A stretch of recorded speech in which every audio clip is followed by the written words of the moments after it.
Bell पत्र के पत्र को तोड़ने से पहले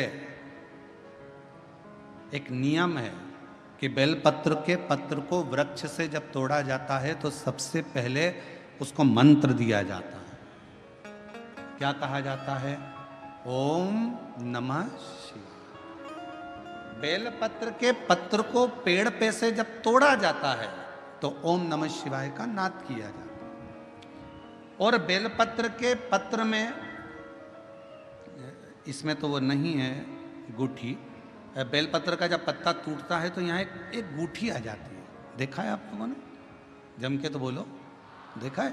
तो बेलपत्र के पत्र में जो गूठी होती है उसको भी जब तोड़ा जाता है, उस गूठी को जब अलग किया जाता है तब भी शिव मंत्र उसको दिया जाता है। ओम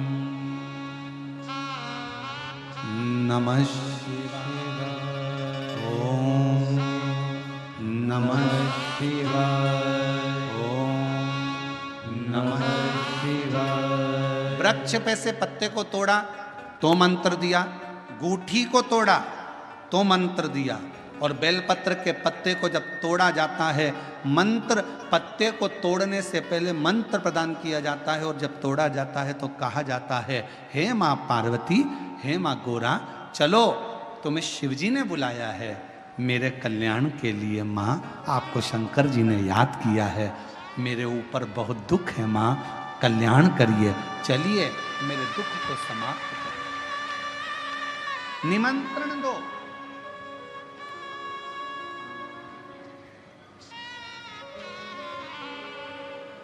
पहले नंबर पर क्या देना है बेलपत्र के पत्र को तोड़ने से पहले?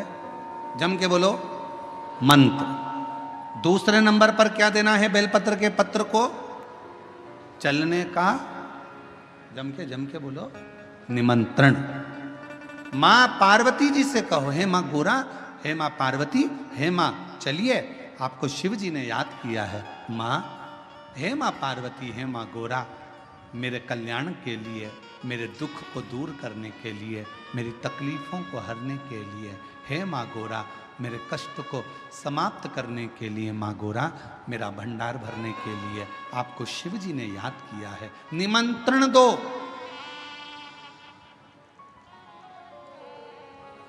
लेकर आए, फिर गूठी तोड़ी, फिर मंत्र दिया, ओम नमः शिवाय, नमः शिवाय, नमः शिवाय।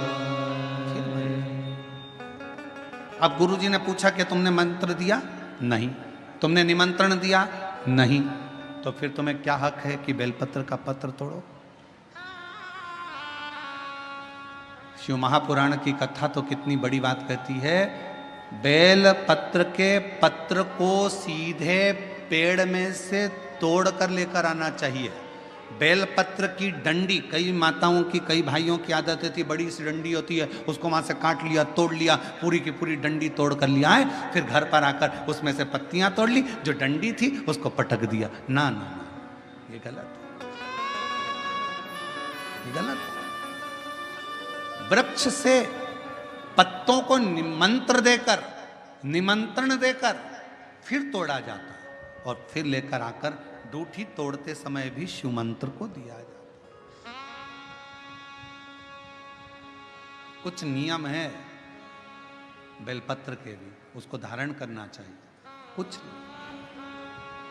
जैसे डॉक्टर की गोली खाने के भी नियम होते हैं। डॉक्टर साहब लिखते हैं कि सुबह ये गोली लेना, शाम को ये लेना, ये भोजन के पहले लेना, ये भोजन के बाद लेना, और सुनो, इसको गर्म दूध से ले लेना, इसको पानी से ले लेना। अब मालूम पड़े तुमने सोचा कि मैं एक काम करती हूँ, कहाँ मेरा टाइम बर्बाद करूँगी, सुबह लो, शाम को लो, दोपहर में लो, तो तुमने सारी गोली एक साथ खा गई।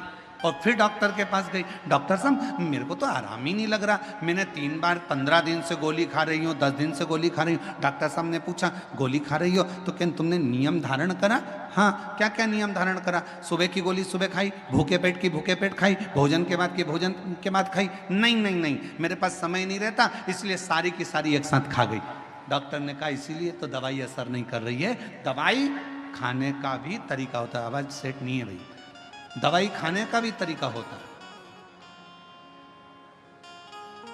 दवाई को खाने का भी एक तरीका है। उस दवाई को खाओगे, आनंद पाओगे, स्वस्थ हो जाओगे, रोग मुक्त हो जाएगा। तो दवाई के खाने का भी तरीका है। उसी तरह गुरु कह रहे हैं, संत ने कहा कि तुमने गलती करी, तुमने करी। पहले मंत्र दो, फिर से बोलो, पहले मंत्र, फिर निमंत्रण, फिर दूठी तोड़ते समय, फिर मंत्र, फिर ओम नमः शिवाय, ओम नमः शिवाय, ओम नमः शिवाय। फिर मंत्र के बाद निमंत्रण दो। माँ पा, हे माँ गौरा, साथ में बोलो, हे माँ गौरा, हे माँ पार्वती, चलिए आपको देवाधिदेव महादेव बुला रहे हैं मेरे दुख को काटने के लिए, कष्ट को मिटाने के लिए, तकलीफों को मिटाने के लिए। माँ आपको शिव ने याद किया है। पत्र लेकर फिर शिव के पास चले।